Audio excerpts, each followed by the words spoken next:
far. So I am going to start this session.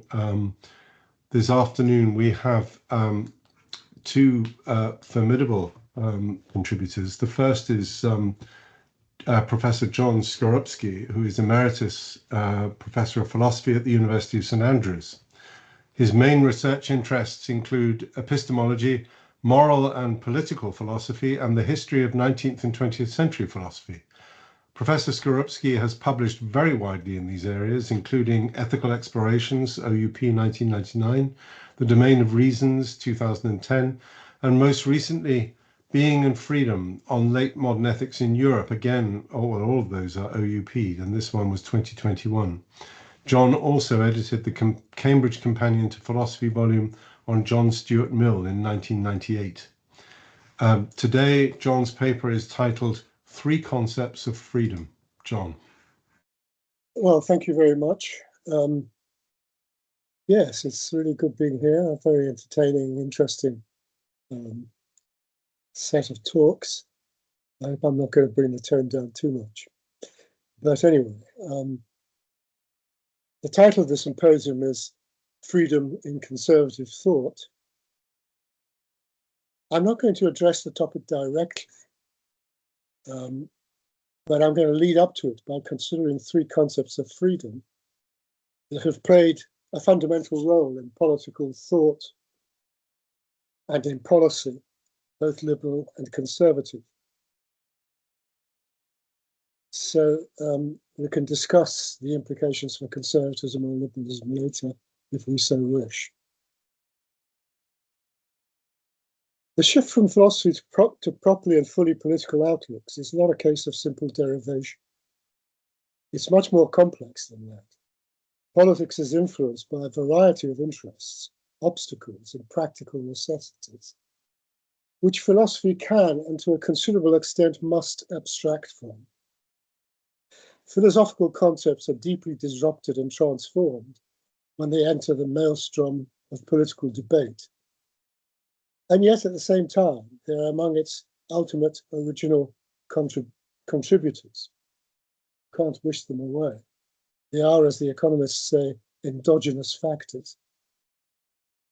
Do I mean that? No, I mean exogenous factors. So, right. Well, anyway, let me introduce my three concepts.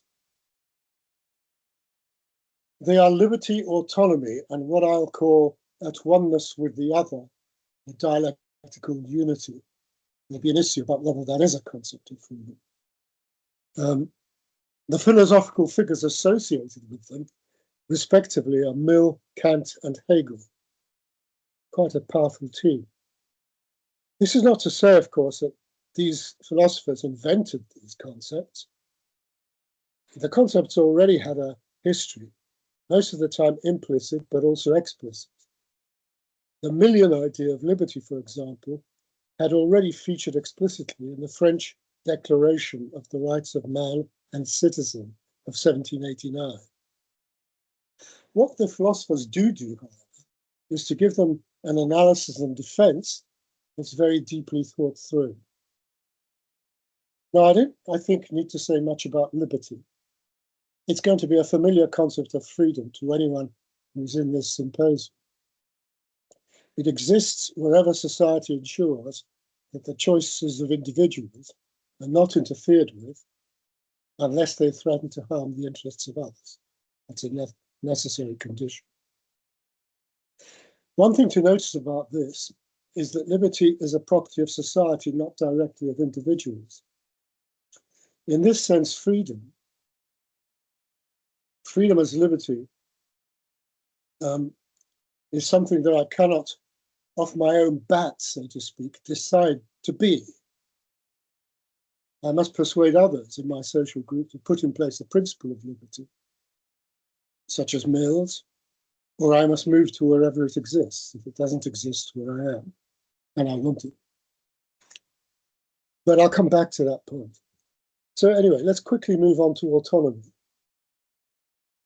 That's a hugely overused and variably used word in 20th century ethics and politics. I specifically have in mind Kant's notion as it classically appears in the groundwork. He introduces it in the groundwork's final section, section 3, as follows. Will is a kind of causality belonging to living beings so far as they are rational.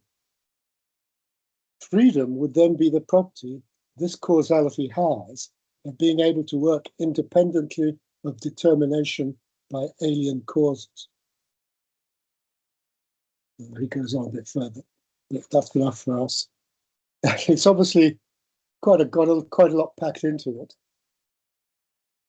and many assonances with other parts of his philosophy, such as his transcendental idealism. But we don't need that today. Let's shove all that aside and pare down to the essential. We can say, in more contemporary language perhaps, we can say that you act autonomously when you act from recognition of the best thing to do in the circumstances. That is, you can see what the best thing, the thing there's most reason to do is, and you can also do it because you can see that it is. So you act, you do the right thing from a recognition that it's the right thing, and not just by accidentally it happens to be the right thing.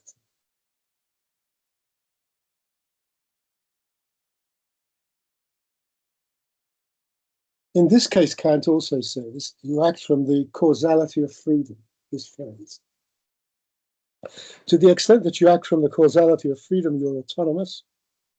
And this was a view that was held not just by Kant in his specific, very brilliant way, but also by various moral philosophers in Britain come to that. Their term tended to be, this is in the 19th century, the term moral freedom.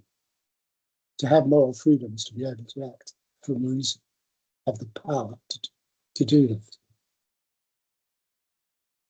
On the other hand, your action is, in Kant's word, heteronymous if it's driven not by recognition of the best thing to do, but by alien causes, in Kant's phrase, that prevent you from seeing what the best thing to do is, or prevent you from doing it, even though you see it as the best thing to do. By alien causes, Kant simply means causes that impede, prevent, or block autonomous action. So, for example, I can see that I should give up alcohol, but I just can't do it. Or what I can see that I should do is blocked by pride or resentment, passion, or fear. In these cases, I lack moral freedom, I lack autonomy, I'm heteronymous. Note also that unlike liberty, autonomy is a property of the individual and the individual's acts. Autonomy only requires a power in the individual and not any particular social setting. As a late friend of mine wrote in a paper he called The Kantian Gulag, you can be autonomous in the Gulag, conceptually speaking. That is, you still have the capacity to work out what it is best to do, and do it, conceptually speaking, I emphasize, even though in practice your capacities of will and reason are very likely undermined by the particularly horrible and powerful alien causes that operate there.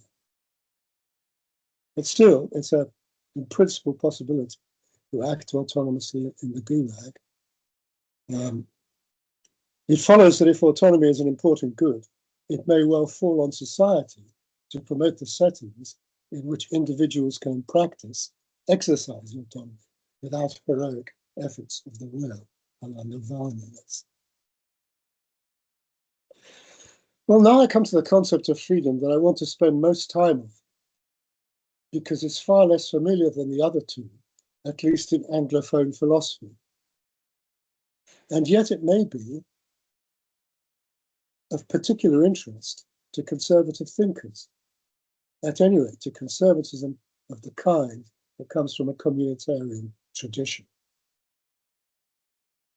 It is what I'm calling at oneness with the other. And it brings us to Hegel, of course, that phrase, at oneness with the other. In Hegel, at oneness with the other, or to put it another way, dialectical identity, is the fundamental concept of his metaphysics, not just his social philosophy. One could say that it's the cell from which the whole of absolute idealism develops. But as with Kant, let's set that aside, although I think it's very important in persuading people to be Hegelian conservatives, the sheer huge sweep of it. Still, let's stick to the kernel concept. Because in the context, apart from anything else, in the context of social philosophy, this concept works best, as against, let's say, the concept of the theory of logic. At any rate, this was what makes his lectures on the philosophy of right the philosophical masterpiece that it is. But can it properly be called the concept of freedom? We can begin by noting that the core of the concept of freedom is that of being free of obstacles, inhibitions, impediments, or constraints that prevent a thing from being fully what it is, its nature. That applies to objects as well as to persons. A kitchen that's not free of dirt and unwashed dishes is a kitchen that is not as it should be. Its telos or function is impeded. A car that has had problems with starting, that had been mended, is now free of them. The same basic notion, the notion of freedom from impediment, is present in the concept of liberty, one of my triad. My liberty is impeded by attempts to make me do things for my own good. Liberty is a concept of freedom because it involves the concept of freedom from constraint. The same clearly goes for autonomy. Autonomy disappears when it is impeded by inability to grasp reasons or by weakness of will. These are the alien causes, as Kant puts it, causes outside the causality of freedom, and then destroy the causality of freedom. They do not truly come from me, but constrain me as a moral being because they prevent me from acting as a self-legislator. That is, from acting for reasons which I can see for myself and act on. A fully autonomous individual would be free of such constraints, even in the Gulag. But most of us are sunk in heteronomy. So here again, the notion of freedom from constraints is fundamental. But at this point, the vital thing to note in coming to Hegel is that not everything that limits me constrains me. A sculptor is limited by the material he has to work with. But the way he works with these limits is what realizes him as an artist. And if he is good enough, expresses the nature of the material. He and his material are at one, and his acts are acts of aesthetic or even spiritual freedom. In this case, the material is the other. Think of that with a capital R, the other. Material is the other.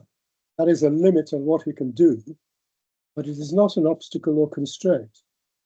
His aesthetic freedom is his at oneness within those limits. The same can go across a whole lot of social things. Marriage being, for example, an obvious case. You're at one with the other, both in your distinguished from and identity with the other. She or he is a limit, obviously, but not a constraint. So this is Hegel's notion of being with oneself in the other. As he puts it, in seinem anderen bei sich selbst zu sein. In the other, to be at home with yourself. Yet, depending on oneself and determining oneself, you still have capacity for individual self-determination, of course. It's just that you work within these limits.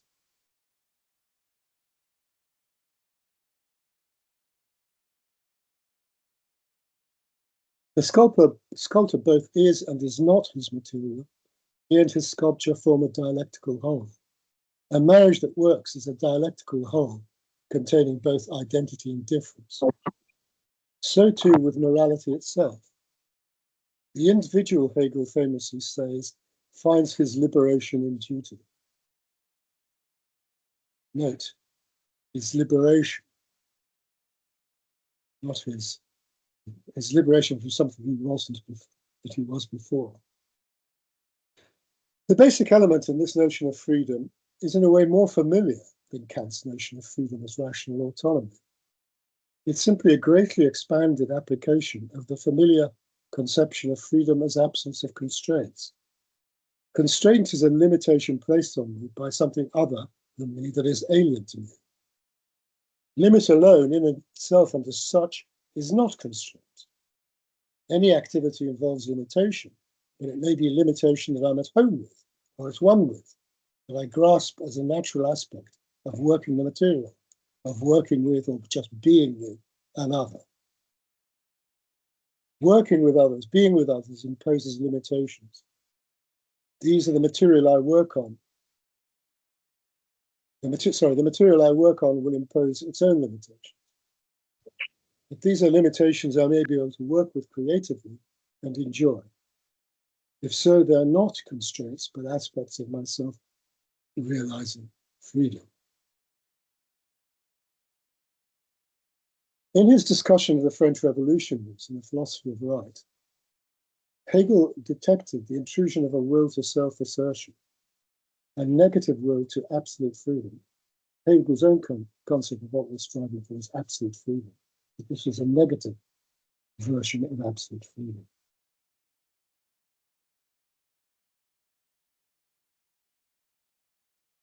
The thing is that you can get freedom from constraint either by destroying the other or finding yourself rationally at home with the other.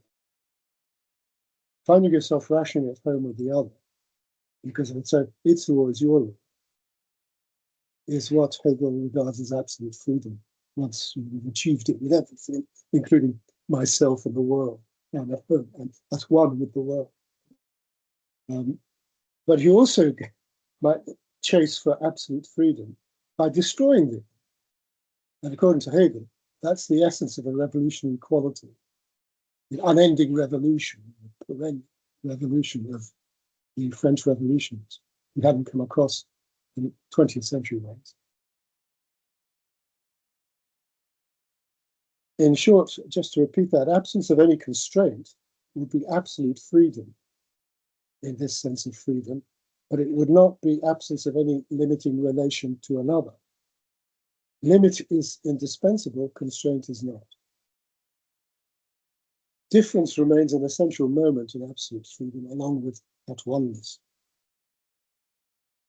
For these relations of identity and difference to be free relations, it's of course crucial that they must be comprehended and on that base willing. They must not be based on a false consciousness, an apparent at oneness that is illusion. The self must know that the other as it is in itself. The self must know the other as it is in its otherness. Conscious comprehension of identity and difference therefore means going beyond simple and naive absorption of the other.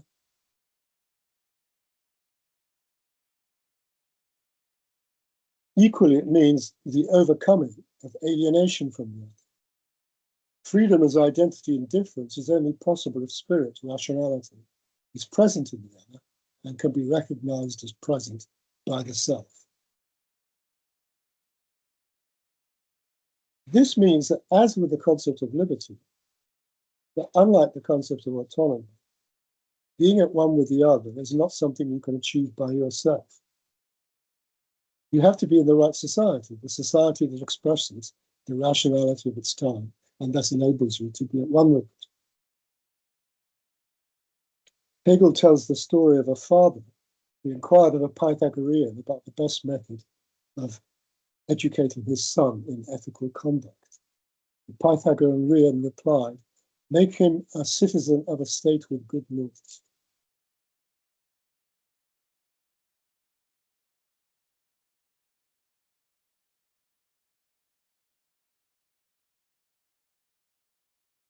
Now, as I said at the beginning, the shift from philosophy to properly and fully political outlooks is not a case of simple derivation.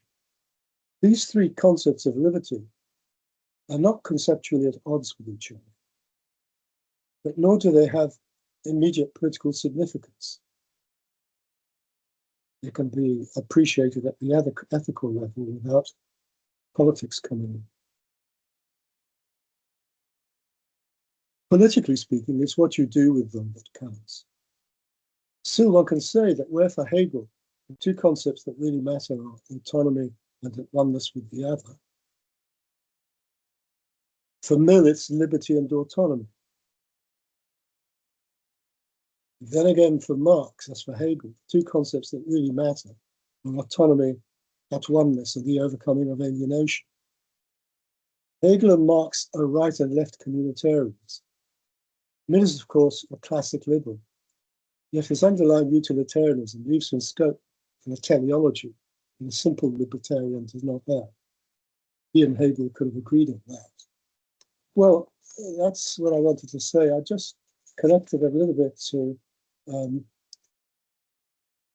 John's first thought, the thoughts that he introduced this symposium, and whether, I mean, one possibility considered is that the Conservatives might just ignore the concept of freedom, go past it. And it seems to me that, at least in the world as we have it, that's not possible, because inevitably one will be influenced by these three concepts, not necessarily through reading any philosophy, but just very obvious in their own terms, as it were. And as one is influenced by these concepts, one has to take a stand about it. It's not really an absurd. I understand what you mean by autonomy, but actually, that's not the way I talk. It's just not a philosophically possible position. You have to, if you don't like them, get rid of them in some thoughtful way. And of course, there are various objections that can be made to them.